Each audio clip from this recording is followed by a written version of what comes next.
আদর্শহীন দুষ্কৃতি নির্ভর রাজনীতি করলে যা হওয়া উচিত এই রাজ্যে প্রথম দফা নির্বাচনে সেটাই দেখলেন। এরা রাজনৈতিক শিক্ষায় শিক্ষিত নন। এরা মনে করেন রাজনীতির অরাজনীতিকরণ হলে রাজনীতিকে ব্যবসা হিসাবে দেখতে এদের সুবিধা হবে এবং রাজনীতি করাটাকে একটি ব্যবসা করার মতো করে করলে এদের সুবিধা হবে। বেনিফিশিয়ারির একটা পুল তৈরি করবেন। নির্বাচন কমিশন তাদের নিজস্ব কোনো ইনস্ট্রুমেন্ট নেই, তাদের নিজস্ব কোনো ইনফ্রাস্ট্রাকচার নেই। তাদের যেটা আছে সেটা হচ্ছে তাদের অফিস চালানোর জন্য, কিন্তু এই ভোট প্রক্রিয়া চালানোর জন্য তাদের রাজ্য সরকারি কর্মচারী এবং কেন্দ্রীয় সরকারি কর্মচারী, রাজ্যের বাহিনী, কেন্দ্রের বাহিনী, তাদের উপরই নির্ভর করতে হয়। উত্তরবঙ্গের ভোটের যে ছবি আমরা দেখতে পাচ্ছি তা অত্যন্ত ভয়াবহ। বিভিন্ন রাজনৈতিক কর্মীদের উপর আক্রমণ করা হচ্ছে। গণতন্ত্র কি সন্ত্রাসে পরিণত হচ্ছে? তার কারণ অত্যন্ত পরিষ্কার। যে সমস্ত রাজনৈতিক দলগুলি ক্ষমতা পেতে চাইছেন বা ক্ষমতায় আছেন তারা এই দুষ্কৃতি নির্ভর রাজনীতিতে অভ্যস্ত হয়ে যাচ্ছে। আমি আজকের সকালের একটি লিডিং নিউজ পেপারে পড়লাম যে তৃণমূল কংগ্রেসের যিনি প্রার্থী তিনি স্বীকারই করে নিচ্ছেন প্রকারান্তরে যে হ্যাঁ, ভোটে পেশি শক্তির আস্ফালন ঘটে। শাসক দল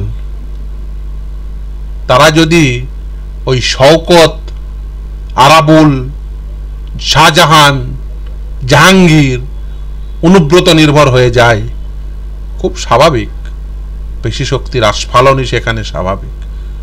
যেখানে রাজ্যের মুখ্যমন্ত্রী জানেন যে ভালো বোম বাঁধে তাকে এমএলএ টিকিট দেওয়া হয়, আচ্ছা বলুন তো বার্তা কি যায় সেই দলের সাধারণ কর্মীদের কাছে যে ভালো বোম বাঁধলে এমএলএ টিকিট পাওয়া যায়? যেখানে মুখ্যমন্ত্রী জানেন যে ভালো বোম বাঁধে তাকে এমএলএ টিকিট দেন রাজ্যের মুখ্যমন্ত্রী তার দলের সর্বোচ্চ নেত্রী হিসাবে, সাধারণ কর্মীদের কাছে কি বার্তা যায়? যে থানা থেকে দুষ্কৃতি ছাড়িয়ে নিয়ে এসে বলেন আমি গুন্ডা কন্ট্রোল করি, কি বার্তা যায়? খুব পরিষ্কার। আদর্শহীন দুষ্কৃতি নির্ভর রাজনীতি করলে যা হওয়া উচিত এই রাজ্যে প্রথম দফা নির্বাচনে সেটাই দেখলেন। গোটা দেশ জুড়ে ভোট হচ্ছে 102টি কেন্দ্রে। আপনি বলুন তো এই চিত্র আপনি কোথায় পাবেন? তার কারণ একটাই অত্যন্ত পরিষ্কার,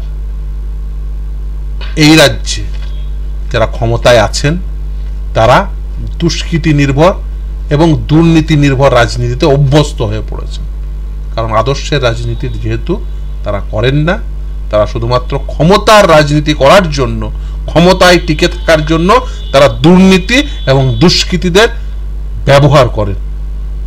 দুর্নীতিগ্রস্ত হয়ে দুর্নীতির উপর ভর করে তারা টাকা ইনকাম করেন, সেই টাকা দিয়ে রাজনীতি করতে চান আর দুষ্কৃতি নির্ভর হয়ে মানুষকে সন্ত্রস্ত করে তারা ভোটে জিততে চান। সর্বশেষ পঞ্চায়েত নির্বাচন কি ঘটেছে, তার আগের পঞ্চায়েত নির্বাচন কি ঘটেছে আপনাদের নিশ্চিতভাবে মনে থাকবে। আদালতের নির্দেশের পরেও পুলিশ নমিনেশন করাতে ব্যর্থ হয়। মেনশন করতে হয়, সকালে মেনশন, দুপুরে মেনশন, আবার দুটোর পরে মেনশন করে 3টে অর্ডার হয়। তারপরেও সেই আদালতের নির্দেশের ফলে যারা নমিনেশন দাখিল করতে যান তারা গুলি খেয়ে মৃত্যু ঘটে। মানে বুঝতে পারছেন এই রাজ্যের শাসক দল কোন ধরনের দুর্নীতি নির্ভর হয়ে উঠেছেন। পঞ্চায়েত নির্বাচন তার উদাহরণ। ফলে যারা দুর্নীতি এবং দুষ্কৃতি নির্ভর রাজনীতিতে অভ্যস্ত হয়ে উঠেছেন তাদের ক্ষমতায় রাখলে যা হওয়া উচিত তাই হচ্ছে।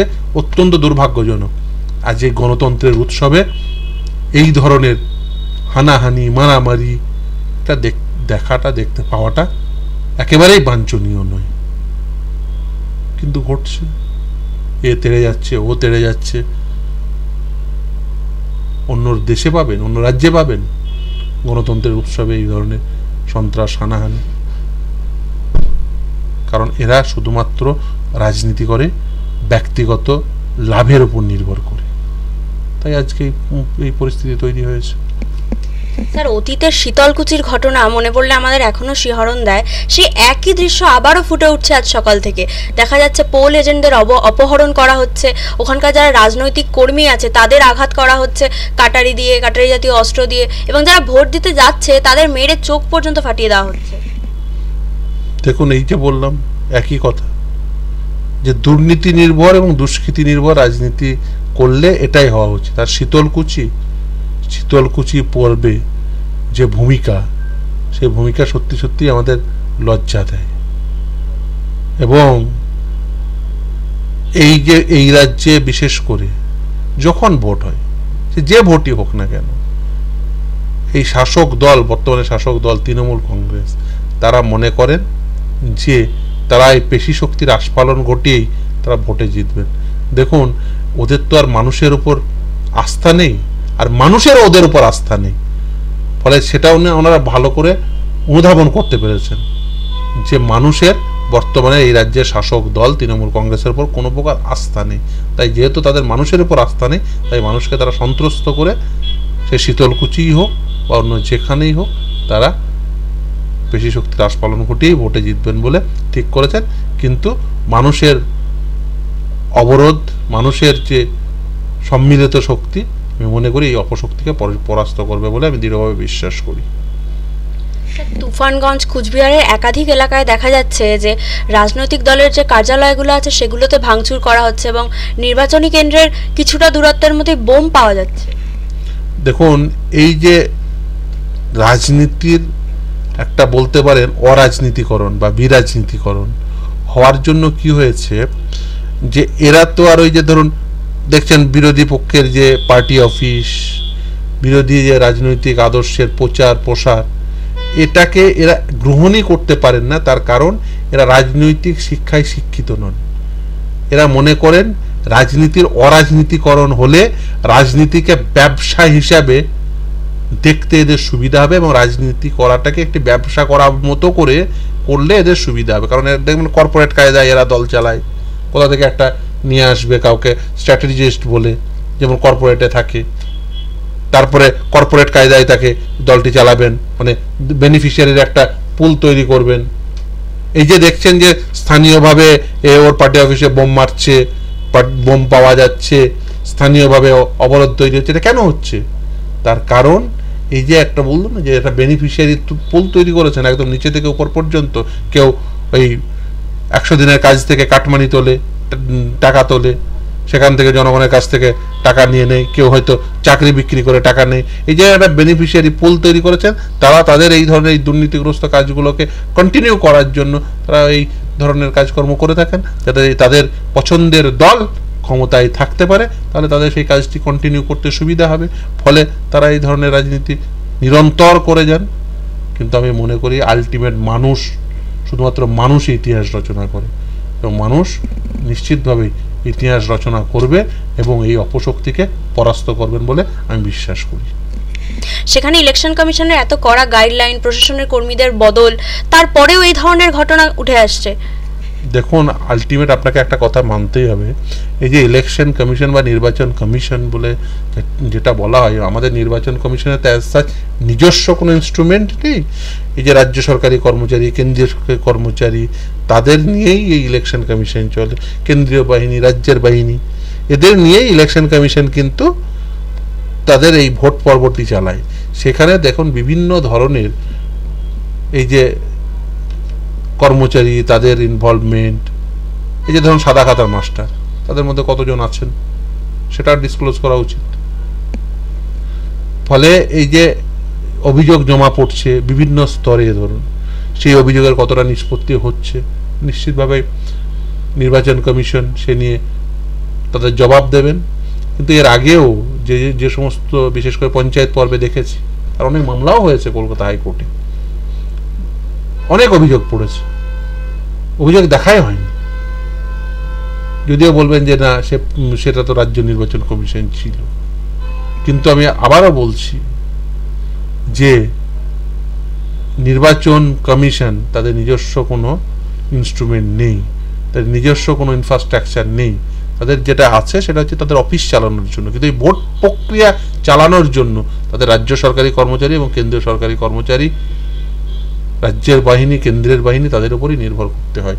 তাই খুব স্বাভাবিকভাবে এই যে বিভিন্ন অভিযোগ, সমস্ত অভিযোগের নিষ্পত্তি ঘটে না। তো আমি বলবো নির্বাচন কমিশনকে নিশ্চিতভাবে আপনাদের আরও বেশি অ্যাক্টিভ হয়ে এই সমস্ত অভিযোগের নিষ্পত্তি করতে হবে এবং মানুষজনকে ভোট দান যারা তারা করতে পারে ফ্রিলি, সেটার ব্যবস্থা বন্দোবস্ত করে মানুষ যাকে ইচ্ছা ভোট দিক, কিন্তু মানুষকে ভোট দিতে হবে, তাদের যে অধিকার তার এক্সারসাইজ করতে দিতে হবে এবং সেটাই গণতন্ত্রের সর্বোচ্চ স্ফুরণ ঘটবে বলে আমি মনে করি। প্রতিটি মানুষকে তাদের ভোটাধিকার প্রয়োগ করতে দিতে হবে। স্যার, একদম শেষ প্রশ্ন, রাজ্যপাল নিজে পিসিআর রুম থেকে বসে এই ভোটের যে কাজকর্ম সেটা নজরদারি করছে এবং কেন্দ্রীয় বাহিনী মোতায়েন করা হয়েছে, তারপরেও এই ধরনের ভয়াবহ দৃশ্য উঠে আসছে, এই গাফিলতি কার? আমি প্রথমে বলি, এই যে ভোট কন্ডাক্ট করার দায়িত্ব হচ্ছে নির্বাচন কমিশনের, রাজ্যপালের নয়। তিনি দেখুন, তিনি এই রাজ্যের মাথা হিসেবে তিনি নিশ্চিতভাবেই তিনি অভিযোগ শুনতে পারেন, কিন্তু তার যে দৈনন্দিন যে ভোট পর্বের যে ধরুন ইনস্ট্রাকশন দেওয়া, এই নির্বাচন প্রক্রিয়ার সঙ্গে সরাসরি সংযুক্ত হওয়ার কোনো প্রকার প্রভিশন নেই। তিনি কারোর অভিযোগ শুনতে পারেন, সেই অভিযোগ ফরওয়ার্ড করে দিতে পারেন, এটুকুই পর্যন্ত। কিন্তু তিনি এই নির্বাচন কমিশনের কাজটা করবেন এটা হয় না। যাই হোক না কেন, তিনি কি করছেন তিনিই বলতে পারবেন, কিন্তু নির্বাচন কমিশনকে আরও বেশি সক্রিয় হতে হবে। শুধুমাত্র ওই অভিযোগ করার একটা ইনফ্রাস্ট্রাকচার তৈরি করে দিলাম এবং সেটা নিয়ে চুপচাপ বসে থাকলাম, সেটা করলে হবে না। নির্বাচন কমিশনকে আরও বেশি সক্রিয়তার সঙ্গে এই সমস্ত অভিযোগের নিষ্পত্তি করতে হবে। বিশেষ করে শুধুমাত্র ভোট পর্ব চলাকালীন তা নয়, ভোট পর্বের আগেও যাদের বিরুদ্ধে অভিযোগ তাদের বিরুদ্ধে নির্দিষ্টভাবে ব্যবস্থা গ্রহণ করতে হবে। যে সমস্ত পুলিশ আধিকারিকদের বিরুদ্ধে অভিযোগ, যে সমস্ত কর্মচারীদের বিরুদ্ধে অভিযোগ, তাদের বিরুদ্ধেও আইনানুগ ব্যবস্থা গ্রহণ করতে হবে। প্রয়োজন হলে তাদের ভোট প্রক্রিয়া থেকে সরিয়ে রাখতে হবে, সমস্ত কিছুই করতে হবে। না হলে এই ভোট প্রক্রিয়াকে স্বচ্ছ করা একেবারেই সম্ভব হবে না। অসংখ্য ধন্যবাদ স্যার।